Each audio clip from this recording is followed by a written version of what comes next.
इस प्रकार पक्षीराज जटायु के लिए जलांजलि दान करके वे दोनों रघुवंशी बंधु सीता की खोज में दक्षिण दिशा की ओर चले। कुछ दूर आगे चलकर वे एक ऐसे वन में पहुंचे जो बहुत से वृक्षों, झाड़ियों एवं लता बेलों द्वारा सभी ओर से घिरा हुआ था तथा अत्यंत दुर्गम, गहन और दुर्गम था।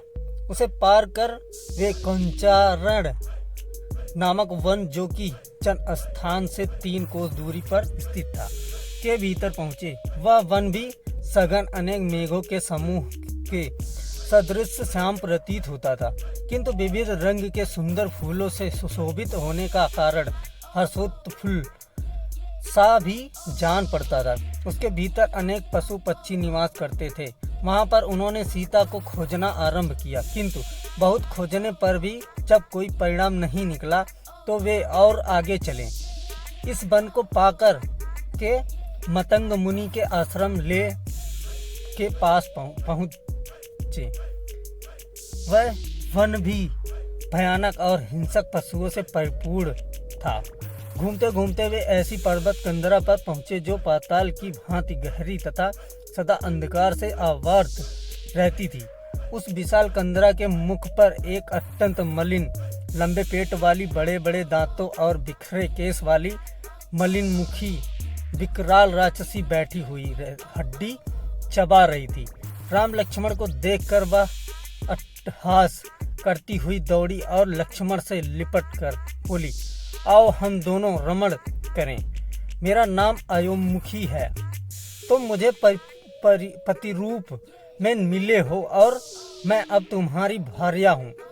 उसकी इस कुचेष्टा से क्रोध होकर लक्ष्मण ने अपनी माया से तलवार निकाली और उसके नाक, कान तथा स्तन काट डाले। उसके सारे शरीर पर रक्त की धाराएं बहने लगी और वह चित्कार करती हुई वहां से भाग गई।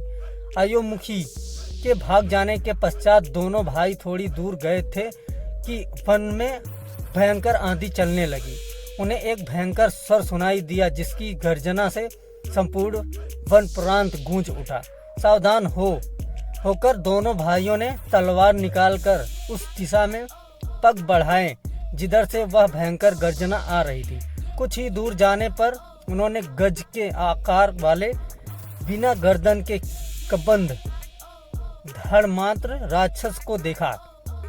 उसका ना तो गर्दन था और ना ही मस्तक। उसके पेट में ही उसका मुंह बना हुआ था और छाती में ललाट था, जिसमें अंगारे के समान दहकती हुई एक ही आंख थी।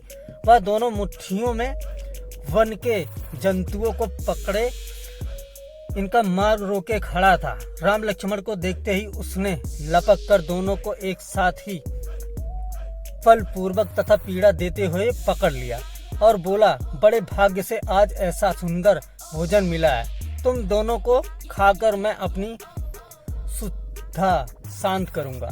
इस आकस्मिक आक्रमण से लक्ष्मण किंकर्तव्य विमूढ़ हो गए, परंतु रामचंद्र ने बड़ी फुर्ती से उस राक्षस की दाहिनी भुजा काट डाली। लक्ष्मण ने भी क्रोधित होकर उसकी बाईं भुजा को काट दिया। वह चित्कार करता हुआ पृथ्वी पर गिर पड़ा। पृथ्वी पर गिरकर उसने पूछा, वीरों, आप दोनों कौन हैं? उसके इस प्रकार पूछने पर लक्ष्मण ने उसे दोनों भाइयों का परिचय दिया। उनका परिचय सुनकर कबंध ने राम से कहा, महाबाहु राम, पूर्व काल में मैं अत्यंत पराक्रमी था, किंतु पराक्रमी होते हुए भी राक्षस रूप धारण कर ऋषियों को डराया करता था। एक बार क्रोधित होकर स्थूल सिरा नामक महर्षि ने मुझे राक्षस हो जाने का शाप दे दिया। शाप मुक्ति के लिए मेरे द्वारा प्रार्थना करने पर उन्होंने बताया कि जब राम तुम्हारी भुजाओं को काट देगा तो तुम्हारी मुक्ति हो जाएगी। हे पुरुष श्रेष्ठ, आपने राक्षस योनि से मुझे मुक्ति दिलाकर मेरा बड़ा उपकार किया है। अब आप मुझ पर इतनी कृपा और करना कि अपने हाथों से मेरा दाह संस्कार कर देना। कबंध की प्रार्थना सुनकर राम बोले, हे राक्षस राज, मैं तुम्हारी इच्छा अवश्य पूरी करूंगा। मैं तुमसे कुछ सूचना प्राप्त करना चाहता हूँ, आशा है अवश्य दोगे।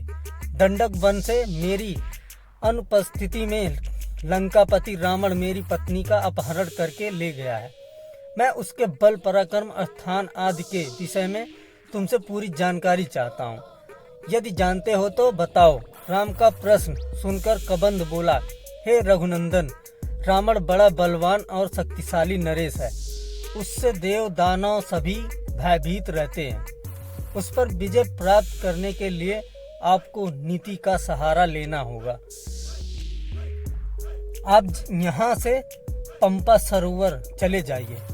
वहाँ कृष्णमुख पर्वत पर वानरों का राजा सुग्रीव अपने 4 वीर वानरों के साथ निवास करता है।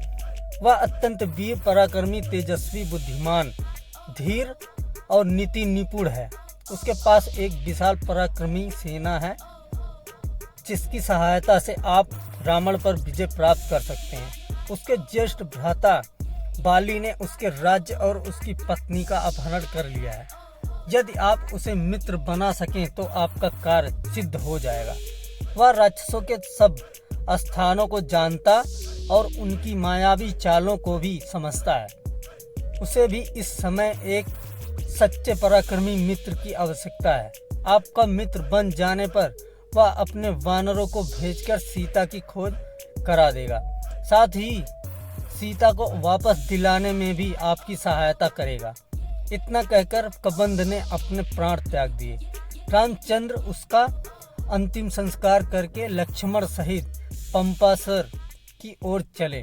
पंपासर के निकट उन्होंने एक सुंदर सरोवर देखा, जिसमें दोनों भाइयों ने स्नान किया।